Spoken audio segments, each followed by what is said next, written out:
see you again. I think it's just great that that folks will be able to come to see the exhibition without having to pay. It's really, it's about people and about Columbus, so it couldn't be more appropriate. So thank you. I know I don't have to really introduce Aminah Robinson to most of you because she is such a community treasure, but I'm going to anyway. I'm going to take just a few minutes to give you a few ideas that I think will be really useful once we go up to the exhibition. And first of all, Aminah has been creating art since she was 3 years old. And she was 71 this year, so she's been making art for over 60 years. She's also traveled to wonderful residencies throughout the world, one in Israel, one in Chile. She spent 6 weeks in Africa early on, and she has extensive bodies of work about all of those places.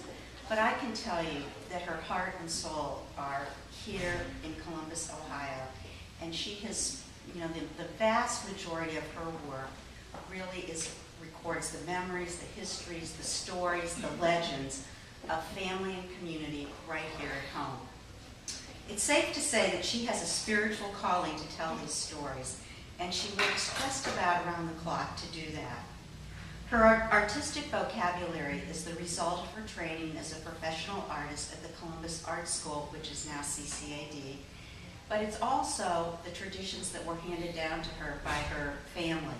Her father taught her how to draw, how to make paper and then books, how to make this sculptural material called hogmawg that you'll see up in the exhibition.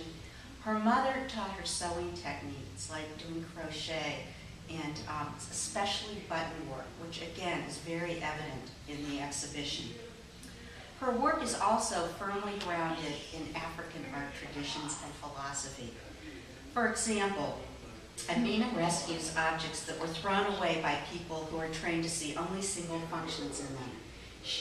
And this goes beyond recycling, because for Aminah, using found objects, buttons and ties, and other kinds of things that do get thrown away, or remnants of cloth, they represent the people who use them. So they become much more than just recycling.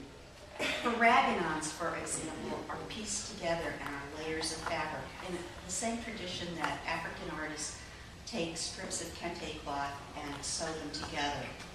And the minkisi that Africans use to adorn so many of their sculptures are these little spirit packs, and you'll see those again and again up in the exhibition. I'll point some of them out to you.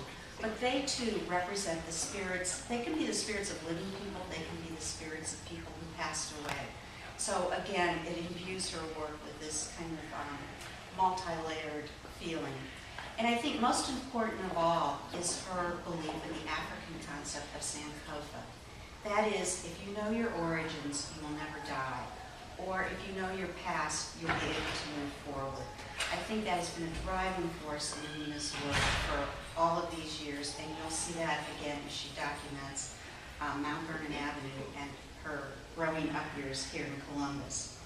And I also wanted to say that as a result of all that work, her work has been really inspirational to many, many other artists, to teachers, and especially to students. And we have evidence of that on the tables today. The artwork is from 5th graders at Britton Elementary School in Hilliard. And they are memory work, and they were told to talk about their memories and talk with their families and then create these works of art. So we thank them for their beautiful decoration today. And know that many, many schools and many children have been so inspired by Aminah's work that it's really quite amazing. They've also done research, these kids, and many now on aminahsworld.org, which is the website about Aminah's work, and there's actually a part where you too can go in and be an artist and make your own art.